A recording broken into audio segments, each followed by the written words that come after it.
Hello மக்களே, ஒரு 3 பொருளை வச்சு பட்டுன்னு இந்த ஒரு வயசு குழந்தைங்களுக்கான சாப்பாடு ரெடி பண்ண போகிறோம். இது ஒரு பேன் கேக் தான். இதுக்கு வந்து கோதுமை மாவு, ஒரு முட்டை, ஒரு வாழைப்பழம், இது போதும். இதை வச்சு நம்ம ஒரு பேன் கேக் பண்ணுறோம். எவ்வளோ சூப்பராக சாப்பிட்றோம் பாருங்கள். அந்த மாதிரி உங்கள் வீட்டு குழந்தைங்களும் சாப்பிடணுன்னா இதை ரெடி பண்ணுங்கள். இதுக்கு வந்து ஒரு கப் அளவுக்கு கோதுமை மாவு எடுத்துக்கோங்க. ஒரு முட்டை அடித்து ஊற்றிருங்க. எந்த இதில் மாவு எடுக்கிறீங்களோ அதே அளவு தான் தண்ணியும் தேவை. ஒரு வாழைப்பழம் போட்டுக்கோங்க. இது சின்ன வாழைப்பழமாக இருந்ததுனால நான் 2 போட்டிருக்கேன். நீங்கள் 1 போட்டாலும் ஓகே தான். இந்த அளவு தண்ணி வந்து நமக்கு வந்து அந்த எந்த மாவு எதில் எடுக்கிறோமோ அந்த ஒரு கப்பு மாவுக்கு 1 கப்பு தண்ணி போதும். இதை வந்து மிக்சியில் ஒரு அடியை அடித்து எடுத்துகிட்டு வந்துடுங்க. நம்ம குழந்தைங்களுக்கு கொடுக்குறதுனால சுகர்லாம் போடுறதில்ல இதில் எதுவுமே. இதை வந்து இப்போது நெய் தடவிட்டு தவாவில் சின்ன சின்ன பேன் கேக்காக ஊற்றிக்கோங்க. ரொம்ப அழகாக வரும், ரொம்ப நல்லாவும் இருக்கும், டேஸ்ட்டும் நல்லாயிருக்கும். குழந்த அப்படியே விரும்பி சாப்பிடும். கண்டிப்பாக செஞ்சு பாருங்கள். இப்போ பாருங்கள் எப்படி ஊற்றுறேன்னு.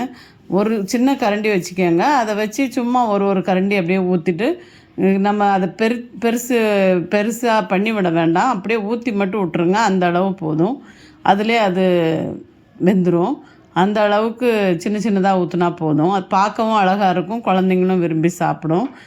அப்படி வந்து செஞ்சுட்டு அதை கொஞ்சம் கீழே வெந்ததும் மாற்றி போட்டுருங்க. 2 பக்கமும் நல்லா வேக வச்சு எடுத்திங்கன்னா சூப்பராக பேன் கேக் வரும். இதுக்கு ஜாஸ்தி பொருளும் தேவையில்லை, ஜாஸ்தி டைமும் ஆகாது. குழந்த அழுதுகிட்டே இருக்குதுன்னா டக்குன்னு பண்ணி கையில் கொடுத்துடலாம். அதுக்காக தான் நான் செய்கிறேன். ரொம்ப ஈஸியாக செஞ்சிடலாம். நல்லா மூடி வச்சு வேக வைங்க. ஏன்னா மூடினா தான் நல்லா மேலே வந்து மெதுவாக நல்லா வரும்.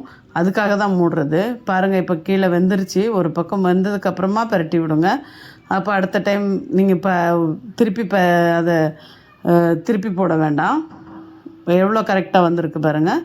பின்னால் கரெக்டாக வந்துருச்சு. இப்போ இன்னொரு டைம் மூடி வச்சு ஒரு 2 நிமிஷம் விட்டிங்கன்னா இந்த சைடும் வெந்துடும். 2ஐயும் எடுத்து குழந்தைங்களுக்கு கொடுங்க. ரொம்ப நல்லாயிருக்கும், ஹெல்த்தியும் கூட. இதில் எந்த வகையான ஸ்வீட்டோ ஏதோ சேரல, வெறும் பழமும் மாவும் தான்.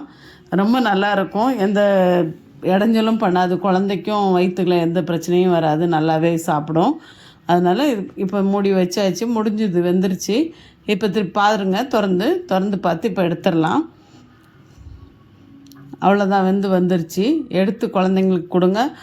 ரொம்ப சூப்பர் பிரேக்ஃபாஸ்ட். ஆனால் ரொம்ப ஹெல்த்தியும் கூட, ரொம்ப ஈஸியும் கூட. இப்போ டக்குன்னு செஞ்சிடலாம். கண்டிப்பாக செஞ்சு பார்த்துட்டு மெசேஜ் பண்ணுங்கள். Thank you so much.